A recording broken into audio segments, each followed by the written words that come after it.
আমি একটা কথা বলতে ভুলে গিয়েছিলাম। এই আমাদের বক্তৃতা হলো, বক্তৃতা কিন্তু জীবনের অল্প আমাদের বিভিন্ন প্রয়োজনীয় জায়গা। আরেকটা আমি ওর পারমিশন ছাড়াই একটা অ্যানাউন্স করছি। ও একজন খুব ভালো গায়ক, একটা সকলের অনুরোধে একটা গান ওকে গাইতেই হবে। একটা গান অবশ্যই দারুণ দারুণ গান।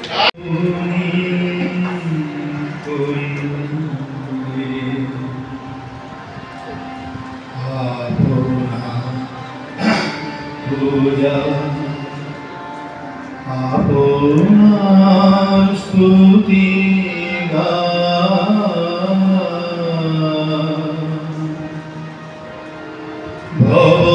ভবতারিণী পূজারি ঠাকুর তুমি হে আমার প্রাণ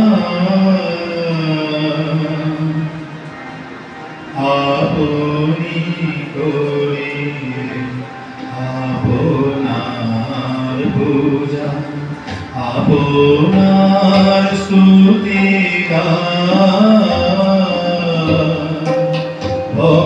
ভবতারিণী পূজারি ঠাকুর তুমি হে আমার প্রাণ আপনি করিলে আপনার পূজা তুমি সাধক প্রধান কেহ দেয় তোমার দেবতারি কেহ রে তুমি সাধক প্রধান কেহ দেয় তোমার দেবতারি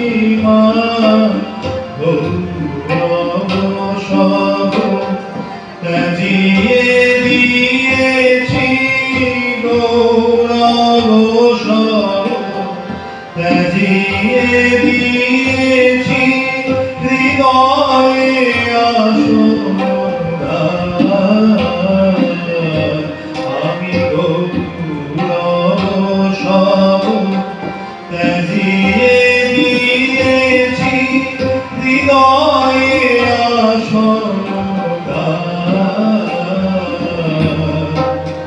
আপনি করিলে আপনার পূজা আপনার স্তুতি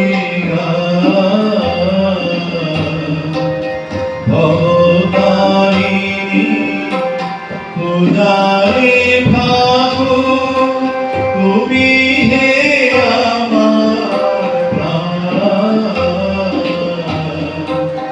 আপনি করিলে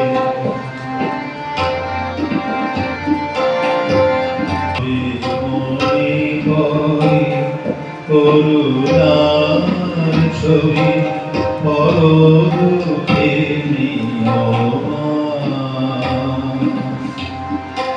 বড় পাপহি রোগ যারা সহি কাঁপিতে করিলে প্রাণ যাবে মনে পড়ে করুণার ছবি বড় দুঃখে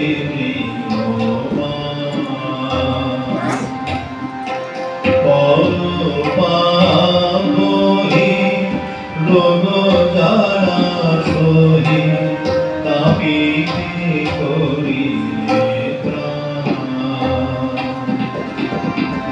দেবী মানব পরিচয়ে আজ হেন প্রেমিকের বড় কি গাথা দেবী মানব পরিচয়ে আজ হেন প্রেমিকের বড় কি গাথা শুধু মনে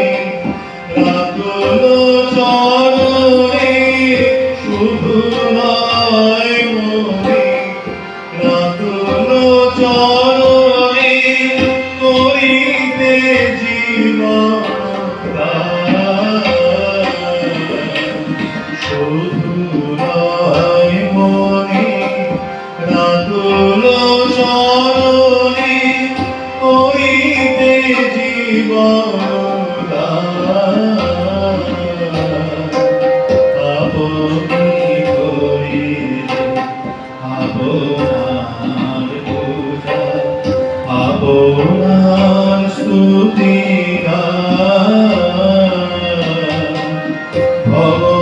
ভবতারিণী পূজারে ঠাকুর তুমি হে আমার আপনি করি আপনার পূজা আপনি করিলে আপনার পূজা আপনি করিলে আপনার পূজা আপনার স্তুতি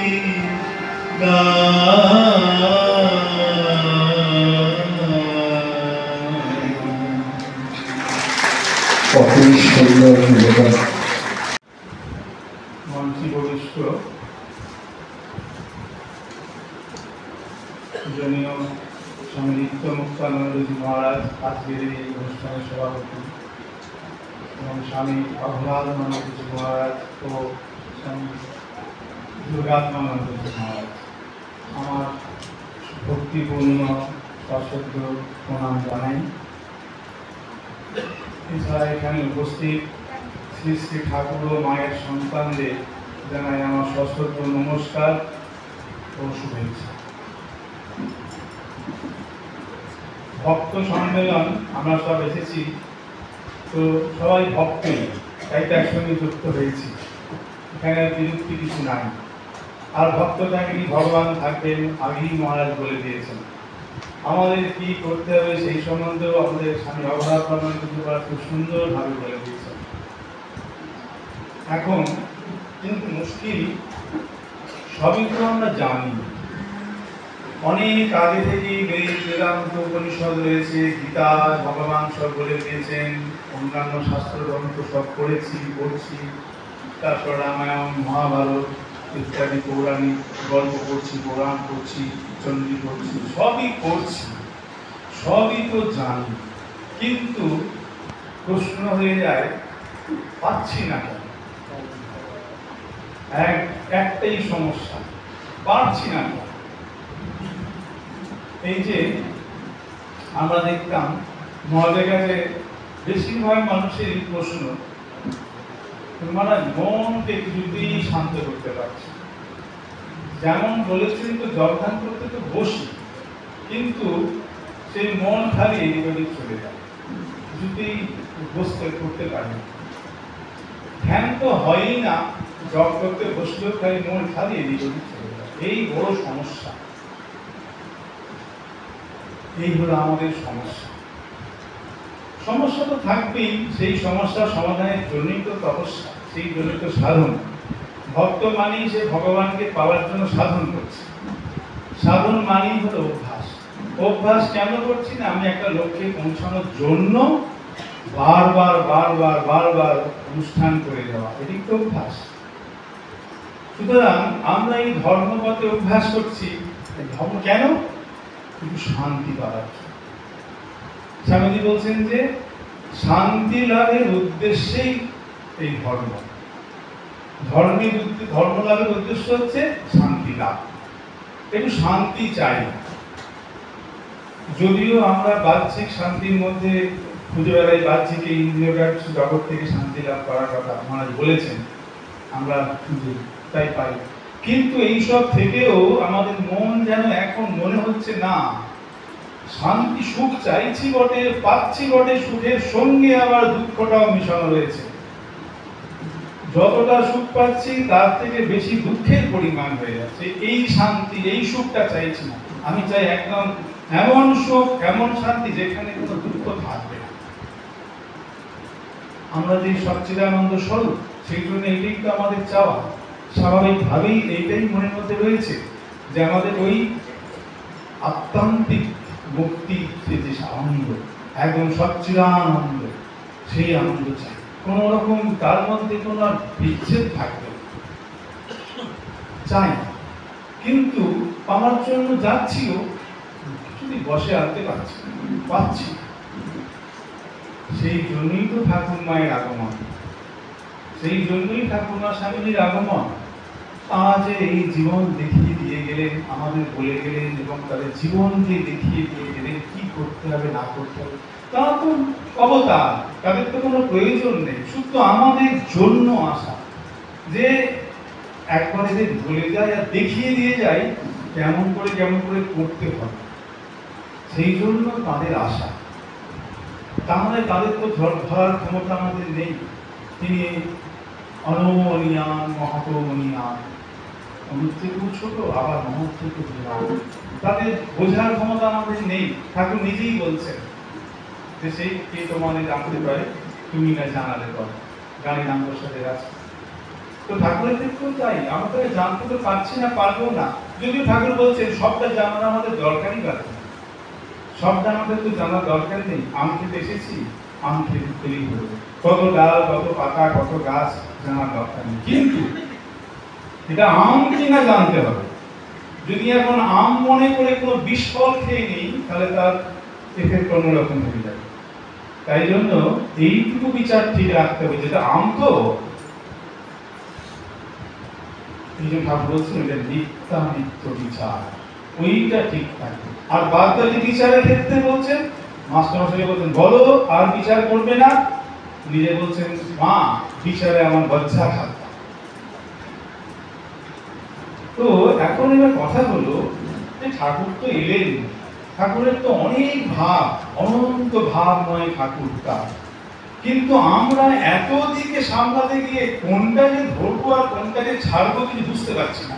আসল জিনিসটা কিছু হচ্ছে না, ছুটে যাচ্ছি, করতে চেষ্টা করছি, কিন্তু পাচ্ছি না। তাহলে সেই কি ধরবো, কোনটা নিয়ে এগোবো? এই ক্ষেত্রে আজকে আমরা সবকিছু তো নিয়ে পারবো না, দুটোকে নিয়ে আলোচনা করবো। এই শান্তি লাভের উপায় নিয়ে দুটো। এক হলো যে আমাদের সমস্ত এনার্জি চলে যাচ্ছে মনকে শান্ত করতে, তবু কিছুতেই পারছি না। কি করা যায়? এর জন্য কি বলছেন ঠাকুর, কি দেখাচ্ছেন তিনি তার জীবন দিয়ে বা মা?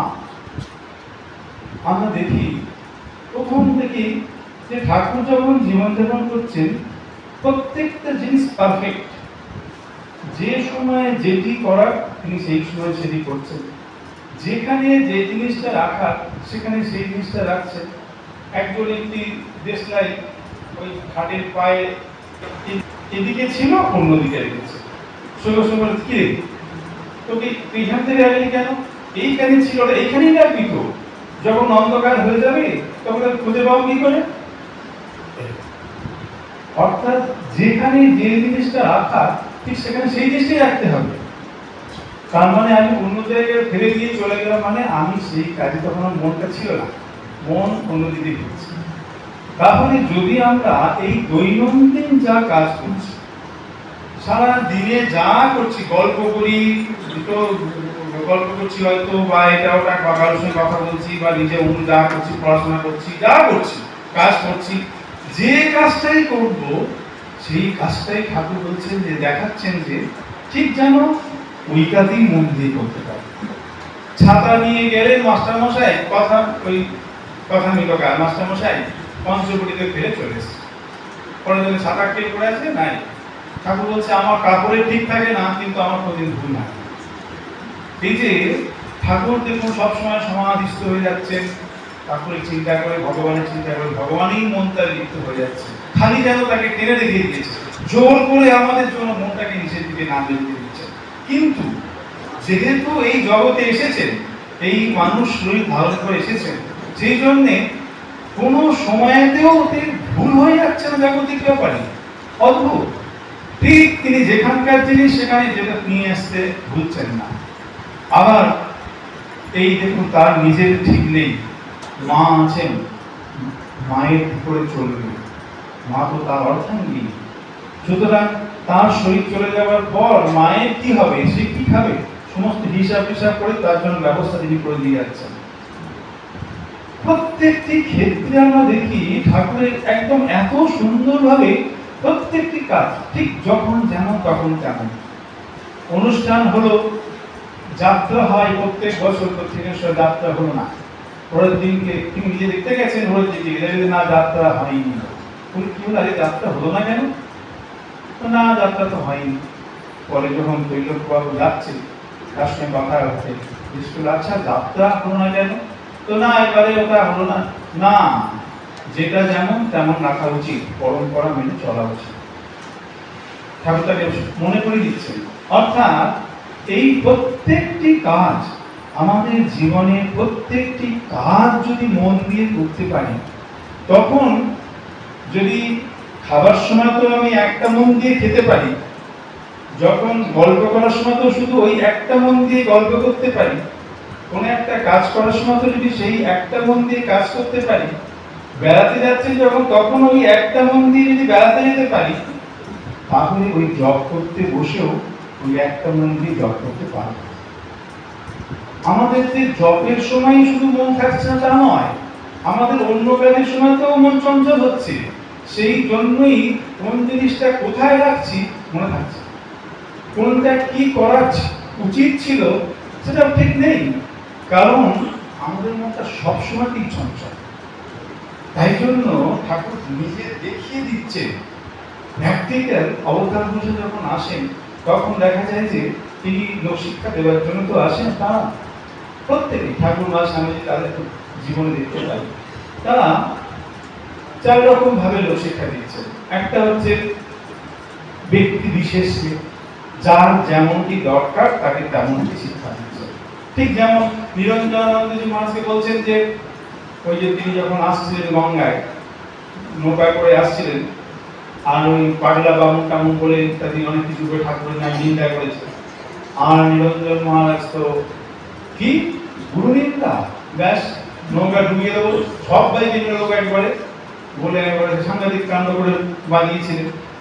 ঠাকুর সেই সব কথা শুনে বলে, সে কি তুই কি করতে যাচ্ছিস বলদিন, এতগুলো লোক সব তারা মরে যেত, ওরকম করতে আছে। ঠিক একই কাণ্ড যোগানন্দজির ক্ষেত্রে। তাদের আসল কথা তখন নৌকাতে যখন আসতো তখন ঠাকুরের নামে অনেকে অবশ্য বলতো। তো যোগানন্দজি মহারাজ যখন আসেন সেদিকে তিনিও একটা এরকম অবস্থায় পড়েছেন, ঠাকুর এরকম বললেন, ঠাকুর সম্বন্ধে উল্টোপাল্টা বলছে, যোগানন্দজি যাওয়া চলে গেছে। সেই কথাটি শুনে ঠাকুর বলছে, সে কি রে তোর সামনে গুরু নিন্দা করলে তুই তো শুয়ে গেলি। বলে গুরু নিন্দার সময় স্থান ত্যাগ করতে হয়, তার মানে গলা কেটে দিতে হয়, আর তুই একবারে চুপচাপ করে কথা বললি না। এইগুলো ব্যক্তি বিশেষে তার উপদেশ ভিন্ন। অতএব একটা উপদেশ একজনকে দিচ্ছে মানে সকলের জন্য নাম হতে পারে। তাই জন্য তারা উপদেশ যখন দেন, যখন বলেন, লোক শিক্ষা দেন, প্রথম হলো ব্যক্তি বিশেষকে আলাদা আলাদা। আবার দ্বিতীয় হচ্ছে এক একটা গ্রুপকে একরকম বলছেন। ছেলেদেরকে বলছেন যে সব সময়তে এই, মায়েদেরকে বলছেন পুরুষদের থেকে সাবধান থাকতে হবে। এই যে একটা সম্প্রদায় থেকে মায়েদের জন্য একরকম, ছেলের জন্য একরকম। আবার বলছেন এক একটা জায়গায় এরকম বলতে হবে।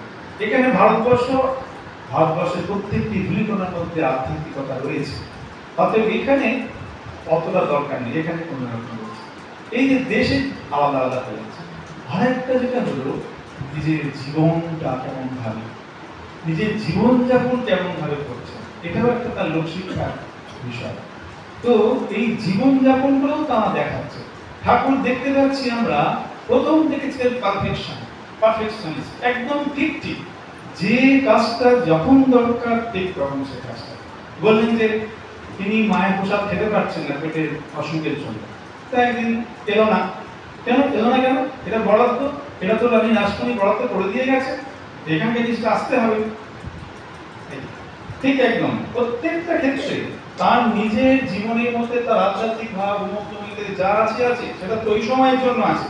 যখন তিনি ভগবানকে চিন্তা করছেন তখন ভগবানকে নিয়ে আসেন, কিন্তু যখন এই স্বাভাবিক মোডে আছেন, তখন কিন্তু প্রত্যেকটি জগতের ব্যাপারে তার ঠিক ঠিক মন আছে। যেখানে যেমনটি সেখানে তেমন, যার সঙ্গে যেমনটি তার সঙ্গে তেমন। এইটি ঠাকুর আমাদের শেখাচ্ছেন। আমরা দেখতে পাই স্বামী অদ্বৈতানন্দজিও তিনি ঠাকুরের কাছ থেকে এগুলো খুব শিখে নিয়েছিলেন। নিয়েও ওই যখন পরবর্তীকালেতে ওনার জীবনের মধ্যে প্রত্যেকটি জিনিস নিখুঁত, একদম নিখুঁত করার চেষ্টা। তার মানে কি নিখুঁত? হয়তো আমরা বলবো যে আরে এইটা তো নিখুঁত করে কি হবে, জব ধ্যানটা নিখুঁত করে করলেই হবে। এটাও জব ধ্যান। এই একটা কাজ যদি ঠিক ঠিক হয় তাহলে অন্য কাজটাও ঠিক ঠিক হবে। খুব ছোট ছোট ব্যাপারে যে ওই সময় দেখা যায়, দেখবেন আমাদের এই ভাবধারার মধ্যেই রয়েছে যে প্রত্যেকটি কাজ একদম ঠিক ঠিক। স্বামী গম্ভীরানন্দজি মহারাজের জীবনে আমরা দেখতে পাই, মহারাজ তার জীবন এমন ভাবে তৈরি করেছে, প্রত্যেকটি কাজ ঘড়ির কাঁটার সঙ্গে সঙ্গে চলছে। আমাদের গম্ভীরানন্দজি মা প্রথম দিনকে যখন মহারাজের কাছে যেতাম, তো কোনোদিন আগে যাচ্ছি 5 মিনিট, কোনোদিন 5 মিনিট পরে যাচ্ছি, এরকম আমাদের যেমন হয়। তো মহারাজ আমাকে বললেন যে দেখো আমাদের গম্ভীরানন্দজি মা ছিলেন না প্রেসিডেন্ট, হ্যাঁ মহারাজ, ওনাকে দেখে ঘড়ির সময় মেলানো যেত। আমি বললাম আমাদের এমনি সিরিগত হিসেবে বলছে। তারপরে আবার আমার কোনো চেঞ্জ নাই, ওই রকম কোনোদিন 5 মিনিট আগে যাচ্ছি, কোনোদিন 5 মিনিট পরে যাচ্ছি, এরকম ভাবে যাচ্ছে। আবার একদিন বললেন দেখো ওই আমাদের প্রেসিডেন্ট মহারাজ ছিলেন স্বামী গম্ভীরানন্দজি মহারাজ, হ্যাঁ মহারাজ, তাকে দেখে ঘড়ির সময় মেলানো যেত, এত পারফেক্ট ছিল। তখন বুঝলাম যে ও এটা আগের দিনও বলেছেন, আজকে বলছেন, তার মানে একটা আমার বলছেন। তখন আমি বুঝতে পারলাম ও আমাকে তার মানে ঠিক সময়ে আসতে বলছেন। ওটি আমাকে এরকম ভাবে বলছেন না, কিন্তু ওই উদাহরণ দিয়ে আমাকে উনি বলে দিচ্ছেন যে প্রত্যেকদিন এক সময় আসবেন। আর আমরা দেখতাম ওই প্রমেয়ানন্দজি মহারাজের ক্ষেত্রেও দেখতাম একদম ঠিক প্রত্যেকদিন এক সময় টিফিনটি খাবো, টিফিনটি খাওয়া ঠিক 7:10 মিটিং খেয়ে যাচ্ছে। ঠিক জয় হবে, গঙ্গা মায়ের কি জয় হবে, আমিও খেতে আসছি। একদম প্রত্যেক দিন, একদিন এদিক ওদিক হয় না। ঘুম থেকে উঠবেন ঠিক সময় উঠবেন, যখন মঙ্গলারতিতে যাবেন ঠিক 7টি বাজবে, তারপরে উনি আসতে। মানে এর কোন রকম ব্যতিক্রম নেই। এইগুলো কি মানে নিজের মনকে একাগ্র করার জন্য উপায়। অর্থাৎ জব ধ্যান ঠিক মতন করতে গেলে আগে আমাদের স্বাভাবিক জীবনযাত্রাটাকে ঠিক করতে হয়। এইটা যদি ঠিক রেগুলারাইজড হয় তাহলে পরে জব ধ্যানের সময় রেগুলারাইজড হবে, আপনার কি হবে, যোগ করতে হবে, কষ্ট করতে হবে না। এই জন্য ঠাকুর দেখাচ্ছেন যে প্রত্যেকটি কাজ, মা দেখুন দেখতে পাই ঝাঁটা ঝাঁট দিয়ে একটা পাশে রেখে দিল, মা সমস্ত ওদেরকে ঝাঁটা দিতে মা যার যার সম্মান তাকে সেটা দিতে হয়, ঠিক জায়গায় রাখতে হয়। প্রত্যেকটি কাজ যদি আমরা ঠিক সময়ে ঠিক মতন ভাবে করি, তার মানে এটা করতে গেলেই ওই কাজে আমাকে মন দিতে হবে। মন যদি না দিই তাহলে কাজটা ঠিক মতন হবে না। যদি আমার প্রাত্যহিক জীবনে, প্রত্যেক দিনের জীবনে, দৈনন্দিন জীবনে যদি কাজগুলো ঠিক করে করতে না পারি, 24 ঘন্টার মধ্যে আমি সারাদিন বিভিন্ন কাজের মধ্যে থেকে সন্ধ্যেবেলা জব করতে বসছি 8 ঘন্টা কি 1 ঘন্টার জন্য, তখন মধ্যে কি করে শান্ত হবে? কোনোদিন হবে না। বারবার বারবার আমরা চেষ্টা করে যাচ্ছি, বারবার বিফল হচ্ছে, বারবার চেষ্টা করে যাচ্ছি, বারবার বিফল হচ্ছে। যত রাজ্যের চিন্তা, যত রাজ্যের ঘটনা সমস্ত ওই সময় হাজির হচ্ছে। তার কারণ কি? অন্য সময় তো তাই হচ্ছে, অন্যগুলো আমি খেয়াল করতে পারছি না, এটা খেয়াল করতে পারছি, তাই জন্য তাই জন্য এই ঠাকুর মা স্বামীজি দেখিয়ে দিয়েছে। স্বামীজি এই জন্য আমাদের মঠ মিশনে ঘন্টার তালে তালে সব চলবে, একদম ঘন্টা বাজবে খেতে আসবে, এই ঘন্টা বাজলো মন্দির উঠতে হবে, প্রত্যেকটি কাজ ঘন্টার তালে তালে। লাটু মা বলে যে ওই লোডে ওই ঘন্টার তালে তালে চলতে পারবো না, তখন স্বামীজি বলে যে তোর জন্য নয় লাটু, যারা মতো নাচছে সকল দিচ্ছ, তুই তোর ঠিক আছে যেমন। তো এই যে প্রত্যেকটি কাজ ঠিক সময়ে সময়ে করা, ঠিক ভাবেই করা, এই প্রধান উদ্দেশ্য হলো মনকে স্থির করা। আমরা দেখতে পাই স্বামীজি যেমন বলছেন, আমাদের ওই অর্জুন তো খুব বড় যোদ্ধা ছিলেন সেই সময়, সব থেকে বড় যোদ্ধা। তো তিনি নিচে জল আছে, ওপরেতে একটা কিছুর মধ্যে মাছ গাঁথা আছে, সেটা ঘুরছে। নিচে জলের দিকে তাকিয়ে ওই তীর দিয়ে মাছের চোখে দিতে হবে। কতখানি কনসেন্ট্রেশনের দরকার, কতখানি কনসেন্ট্রেশনের দরকার। সেইটি অর্জুন সফল হলো। সে তাকিয়ে নিচের দিকে তাকিয়ে ওই চোখে, মাছের চোখে দিতলেন। আর কেউ পারেননি, হয়তো বা কেউ পারতে পারতো, জানি না, কর্ণর কথা বলা হয়, অনেক সময় কর্ণ সুযোগ পায়নি, কিন্তু সেই সময় তো সেই একমাত্র পেরেছে বড় বড় বীরের মধ্যে। তাহলে কতখানি কনসেন্ট্রেট ছিল, তার একাগ্র ছিল। তাই অন্তত একটা দিন এমন হোক যে সেই দিনকে আমরা দোষ দেব, একটা দিন, সেটা আমাদের গুণযোগ্যের মতন পড়বে, অর্থাৎ কেবলমাত্র গুণ নেই, দোষ দেখব। তাহলে পরে অন্তত এটা একটা অভ্যাস হবে। আমি হয়তো এরকম কোনো সময় কাউকে কষ্ট দিয়েছি, তারই ফল পাচ্ছি, কিংবা ভগবান হয়তো এটি আমার ভালোর জন্যই করেছেন। ভগবান আমার ভালোর জন্যই আমাকে এরকম কষ্ট দিলেন, আমার মঙ্গলের জন্য। তিনি তো অমঙ্গল আমার চাইবেন না। এইভাবে ওটাকে ঘুরিয়ে দিতে হবে। ও দিয়েও দোষ, ওর কাণ্ড কারখানার জন্য আমি দোষ, আমি কষ্ট পাচ্ছি, পিতা নয়। ওই আঙুলটা ওই দিকে না দিয়ে মা বলছেন, বাবা আমরা যখন দোষ দেখি নিজেকে দোষী সাব্যস্ত করে তবে অন্যের দোষ দেখি। অর্থাৎ আগেই আমি দোষী হয়ে গেলাম, তারপরে ওকে দোষ দিচ্ছি। সেই জন্য তাই মা বলছেন যে দোষ দেখতে নিজে, আর কেন অন্যের দোষ দেখবো না, তারপরে মা বলে দিচ্ছে, জগতে কেউ তোমার পর নয়, জগতে কেউ তোমার পর নয়, জগৎকে আপনার করে নিতে শেখো। আমাদের কাছে জগৎ আপনার নয়, সেই জন্য মা শেখো কথাটি বলছেন। মা এত, হয়তো আমরা জানি যে মা পড়াশোনা শিখে নিয়ে লিখতে করতে পারতেন না, কিন্তু মায়ের একটা কথার ভুল ধরার ক্ষমতা কারণে নেই। এত সুন্দর ভাবে প্রত্যেকটি কথা ঠাকুরের মায়ের দিতে, প্রত্যেকটি কথা একবারে যুক্তি মানে আছে, গভীর অর্থ আছে। তো মা বলছেন যে জগৎকে আপনার করে নিতে শেখো। শিখতে হবে আমাদের। কিভাবে শিখবো? জগৎকে আপনার কেন, তিনি জগৎকে আপনার কেন হবে না? আমরা দেখুন অনেক সময়তে খেতে খেতে জিভটা কামড়ে ফেললাম বা গালটা কামড়ে ফেললাম, দিয়ে তখন কামড়ে ফেললাম, তখন কি রেগে এই দাঁতটা কামড়ে দিয়েছে বলে দাঁতটাকে ধরা দিয়ে ভেঙে ফেলে দিই, যে দাঁতটা তুই সারা আমার জিভটাকে কামড়ালি, তোকে ভেঙে দেবো আমি। তাতে করি না। কেন করি না? না, দাঁতটাও আমার, জিভটাও আমার, আমারই দেহের একটা অঙ্গ। সেই জন্য আমরা দাঁতকে ভাঙি না। তখন কি করবি? অসাবধানে অসাবধানে হয়ে গেছে। ঠিক সেরকম যদি জগৎ আপনার হয়, তাহলে পরে আর দোষ দেখতে পারবো না, তখন আর দোষ কেউ দেখবো না। এখন জগৎকে আপনার করবো কি করে, কিভাবে জগৎকে আপনার ভাববো?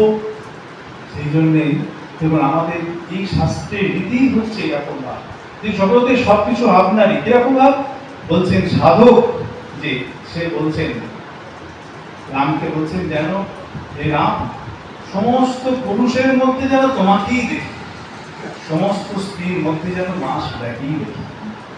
এই যে ভক্ত ভগবানকে সবকিছুর মধ্যে দেখতে চায়, শুধু দেখতে চায় না, দেখেও। ভক্ত সাধনা সম্পূর্ণভাবে কোথায়? যখন যে সর্ববস্তুতে ভগবানকে দেখবে। ঠাকুর জগৎ থেকে দেখছেন মা, শুধু মায়ের মূর্তিটিই চিন্ময় নয়, সবকিছু চিন্ময় দেখছেন, কোষা কুশি ঘর চৌকা সব চিন্ময় হয়ে গেছে। যিনি ব্রহ্ম ভক্তিতে করছেন, জ্ঞানীর দৃষ্টি দেখছেন, সেই সর্ববস্তুতে ব্রহ্ম দেখছেন। অর্থাৎ এই যে সাধনার শেষ কথা হচ্ছে ওইখানে, অর্থাৎ সর্ববস্তুতে ভক্ত ভগবান দেখবে, জ্ঞানী সেই ব্রহ্ম দর্শন করবে, ওইখানেই শেষ কথা।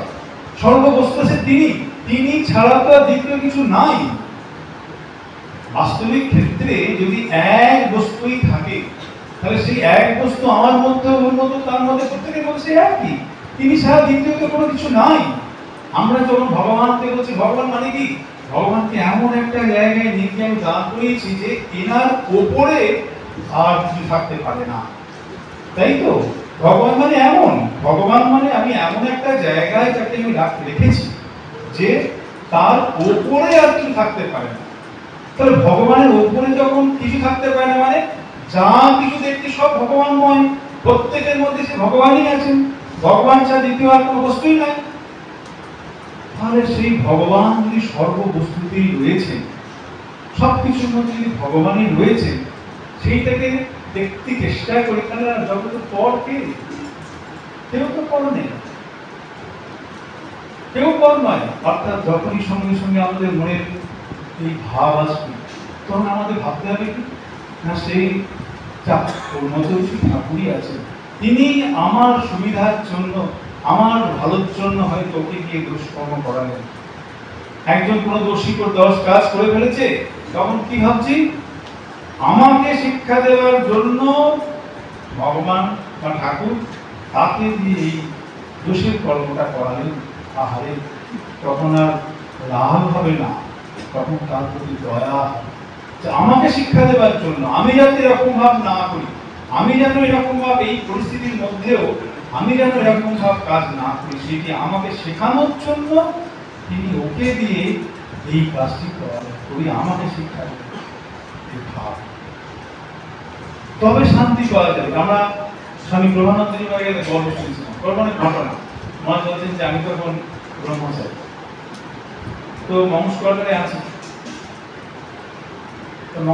আছি, তো দেখি একজন সাধুকে দেখি, সে সবসময় খালি অন্য সাধুদের পিছনে লাগছে আর সারাদিন এই করছে, একবার ওর পিছনে একবার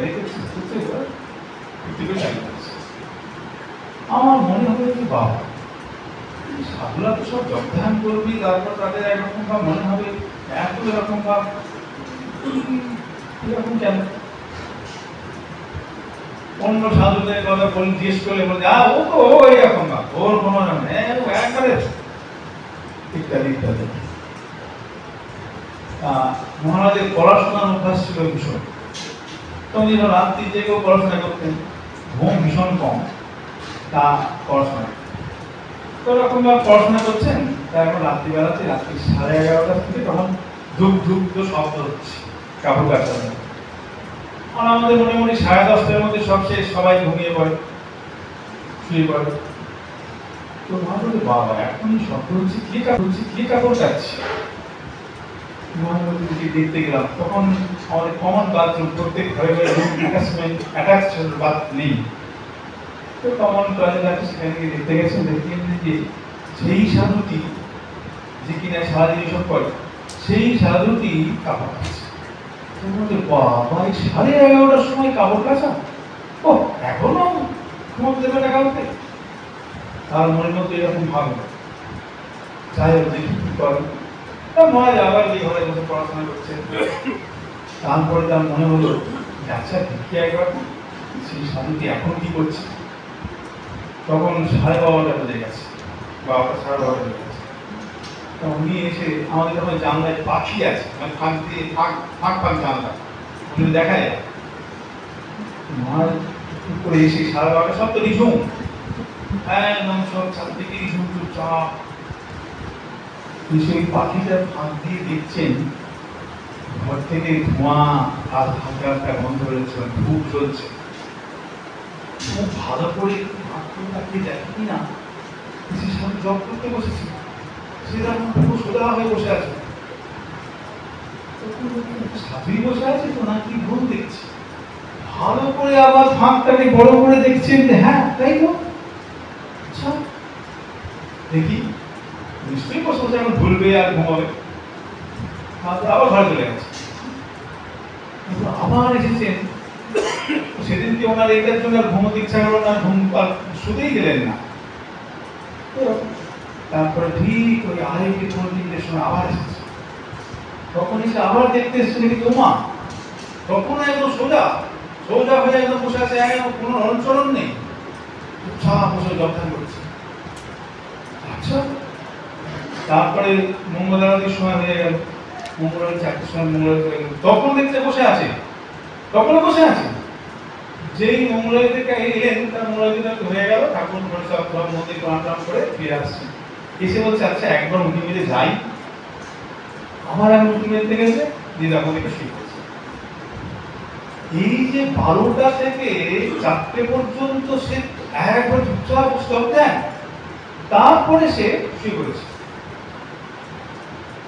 তখন মহারাজ বলছেন যে বাবা ভাইকে তো একরকম দেখি, দেখে তো আমাদের একরকম ধারণা, আর আমি তার সঙ্গে কেন খারাপ খারাপ ধারণা করছিলাম, কিন্তু এরকম ভাবে নয়।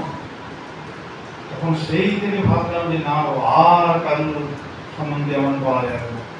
সাধুদের ভিতরে যে কে কি করেন, কখন কি করেন, এই বোঝা দায়। ওই রকম সারাদিন ঘুমিয়ে গেল, সকালবেলা ব্রেকফাস্ট সব হলো না, পরে খেয়ে দিতে হয়তো, তারপর দিনের বেলা আবার রকম হচ্ছে।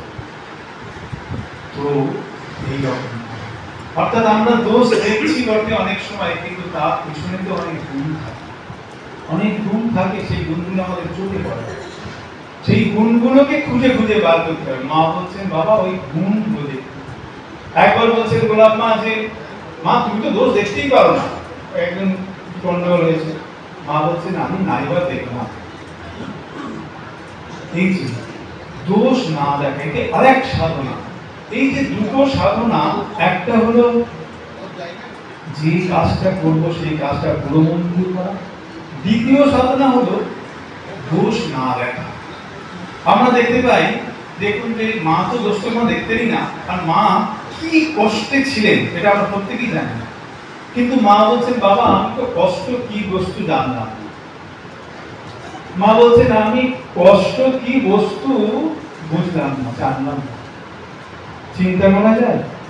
প্রথম থেকে দেখতে গেলে আমরা দেখি সেই কোটায় ভাইদেরকে মানুষ করা, ওই দলঘাস কাটা, পঙ্গপালে ছিঁড়ে দিয়ে গেছে সেই শীষ কুড়িয়ে নিয়ে আসা, তারপরেতে ওই কোটায় জয়রামবাড়ি থেকে হাঁটতে হাঁটতে দক্ষিণেশ্বর আসা, আবার দক্ষিণেশ্বর থেকে ফিরে যেতে হয়েছে, থাকতে সুযোগ পায়নি এমনও হয়েছে। তারপরে এখানে নহবতের এই ছোট্ট ঘরটুকুর মধ্যে বেশ কয়েকজনে মিলে থাকা, উপরেতে কই মাছ জীবন আছে, মাঝে মাঝে ছাপা ছাপা জল পড়ছে, তারপরে তো ওইখানে পাশে রান্না করে, সেই রান্না করে খাওয়া বা ইত্যাদি সকলের জন্য রান্না করা, সকালবেলা সূর্যোদয়ের আগে উঠে টয়লেট সেরে এসে ঘরে ঢোকা, আবার সূর্যাস্তের পর বাইরে গিয়ে টয়লেট সারা। এসব চিন্তা করলে আমাদের মানে মা কষ্ট পেয়েছে শুধু বলবো না, আমরা চিন্তা করলেই কষ্ট পাই, এগুলো ভাবলেই কষ্ট পাই যে এটা কখনো মানুষের দ্বারা সম্ভব। সেই মানুষটা বলছেন যে কষ্ট কি বস্তু বুঝলাম। কোথায় শ্যামপুকুর বাড়িতে ঘরও নেই, ছোট্ট ওই একটা সিঁড়ি, কি সিঁড়ি, একটা 1 ফুট উঁচু উঁচু সিঁড়ি, একবার স্টিক, ওই সিঁড়ি দিয়ে উঠে ওই ছাদের মাথায় ছোট্ট একটুখানি একটা ঘেরা জায়গা, সেইখানের মধ্যে প্রত্যেকটা ক্ষেত্রে ঠাকুরের শরীর দেওয়ার পর বলে দিয়ে যায় কারো চিন্তা করবে না, শাক বুনবে ভাত খাবে, সেখানে থেকে বসে বসে তার কাপড়ে গিট দিয়ে বলছে নুনটা না দিয়ে ভাত খাবো, সেই নুনটাও জোটেনি, এমন দিন গেছে। আর বলছেন কি কষ্ট কি বস্তু বুঝলাম। কষ্ট কোথায়? কষ্টটা কি বাইরে? আমাদের কাছে কষ্টটা বাইরে, আমাদের কাছে দুঃখটা বাইরে। সেই জন্য আমরা বলছি যে আমাদের দুঃখ পাচ্ছি, কষ্ট পাচ্ছি, আনন্দ পাচ্ছি না। এই বাইরে থেকে আমরা খোঁজ করছি বলে আমাদের কাছে অভাব। বাস্তবিক ক্ষেত্রে সবটাই তো ভিতরে। মা আমার মন, আমার শরীর, আমার মন, আমার বুদ্ধি, অর্থাৎ আমি তাকে কন্ট্রোল করার ক্ষমতা আছে। যা কিছু আমরা, স্বামীজি বলছে, যা কিছু আমরা পাই, যা কিছু আমরা পাই মানে দুঃখ হোক, সুখ হোক, শান্তি হোক, অপমান হোক, যা পাচ্ছি তার জন্য বাইরের কেউ দায়ী নয়। স্বামীজি বলছে এটা তোমার অর্জিত, তোমার কর্ম ফলের জন্যই তুমি এটি পেয়েছো। আমরা অন্যকে দোষ দিয়ে দিয়ে অন্যকে দোষ দিই আর দিয়ে নিজে ওর জন্য আজকে এটা হলো, ওর জন্য আমি আজকে অপমানিত হলাম, ওর জন্য আমি এটা পেলাম না, ওর জন্য আজকে আমার এত কষ্ট। বাস্তবিক ক্ষেত্রে স্বামীজি বলছেন যে যা কিছু তুমি পাও প্রত্যেকটি তোমার অর্জিত, সেটির জন্য কেউ দায়ী নয়, বাইরের কেউ দায়ী নয়। আমি একজনকে যদি দুঃখ দিয়ে কথা বলি, তাকে যদি আমি অপমান করে থাকি, সেই অপমান ফিরে আসবেই, কিচ্ছু করার নেই। সেটা আমাকে পেতেই হবে, পেতেই হবে। সেটা আজকে না হোক পরে, যাকে করেছি অপমান তার কাছ থেকে না অন্য কারোর কাছ থেকে, ওটা পেতেই হবে, আসবেই।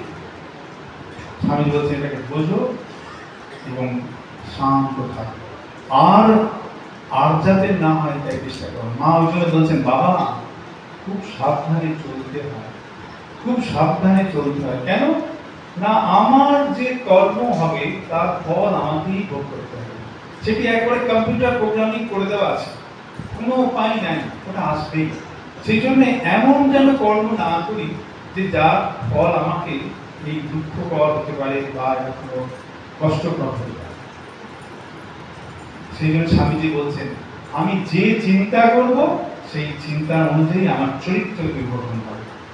যেই আমি যখন আমার চিন্তা সৎ হবে তখন সৎ চিন্তা, সৎ চরিত্র তৈরি হবে। চিন্তা যদি অসৎ হয়, অসৎ চরিত্র তৈরি হবে, একদম নিয়ম।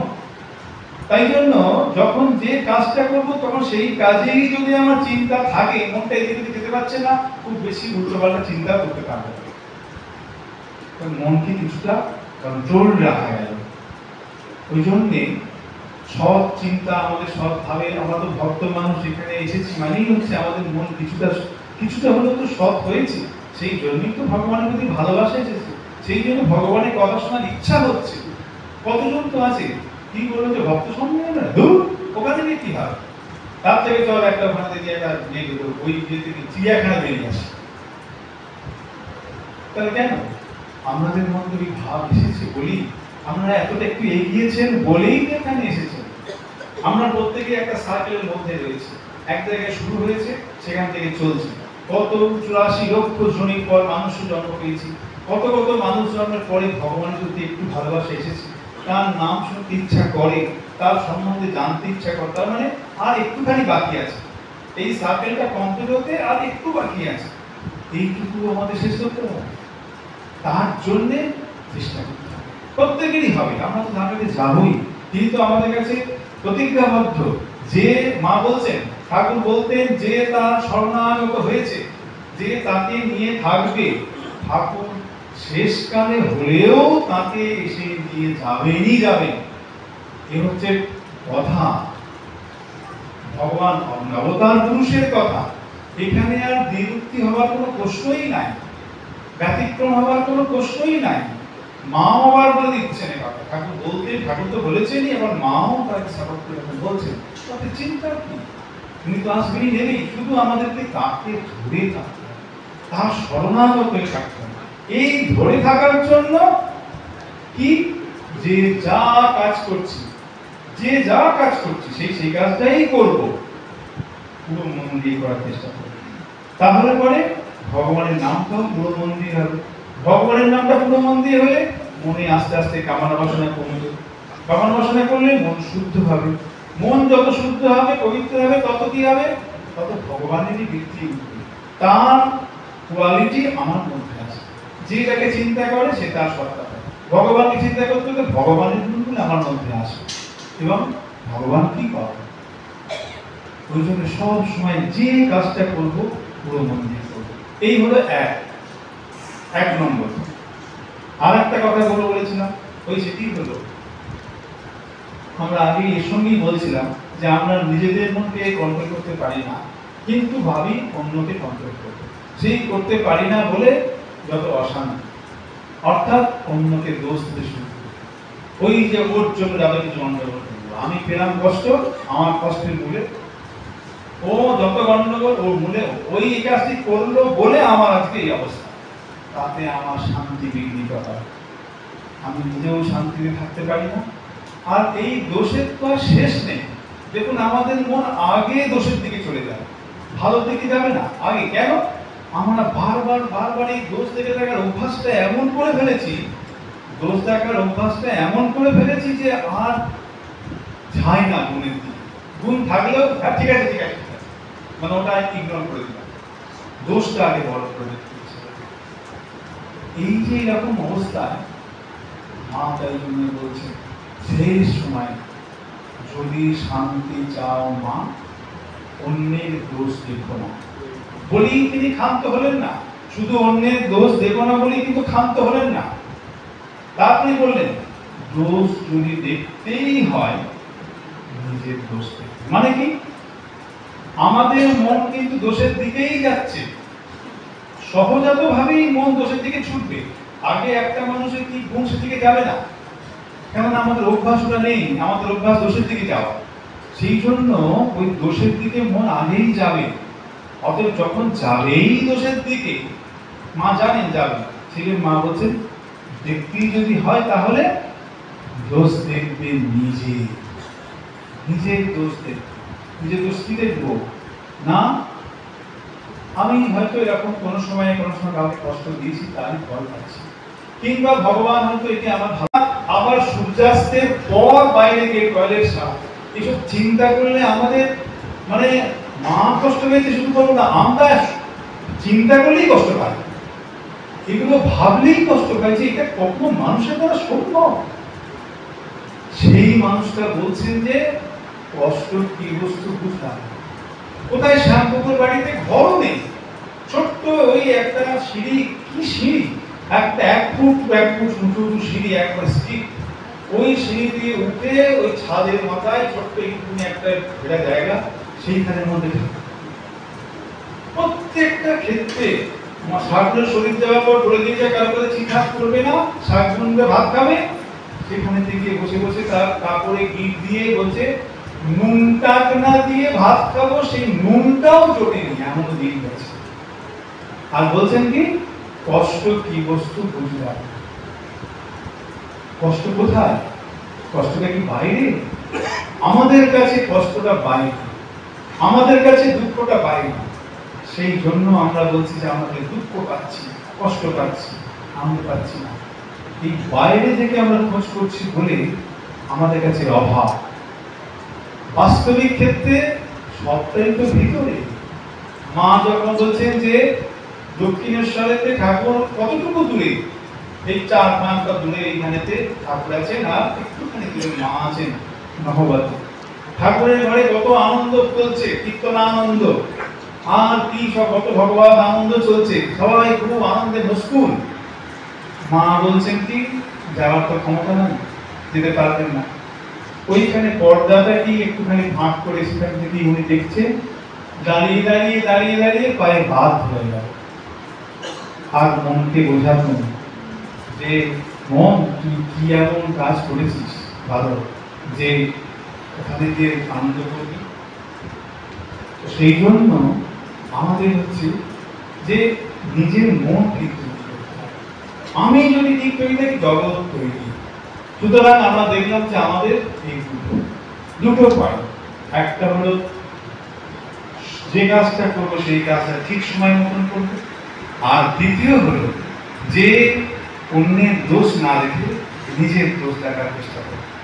আমরা প্রত্যেকদিন এক তপস্যার সাধনার মধ্যে ধরে নিতে পারি যে আমরা প্রত্যেকে নিজের, আমরাও আমিও যে এরকম ভাব ঠিক করবো যে একদিন হয়তো ধরুন একটা দিন ঠিক করলাম বৃহস্পতিবার আমরা অন্যের দোষ দেখবো না, শুধু গুণ দেখার চেষ্টা করবো।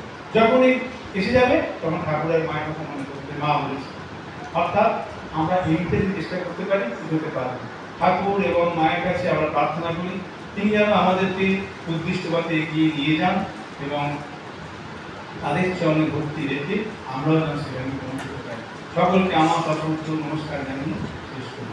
ওম শান্তি শান্তি শান্তি। হরি ওম তৎসৎ। শ্রীরামকৃষ্ণার্পণমস্তু।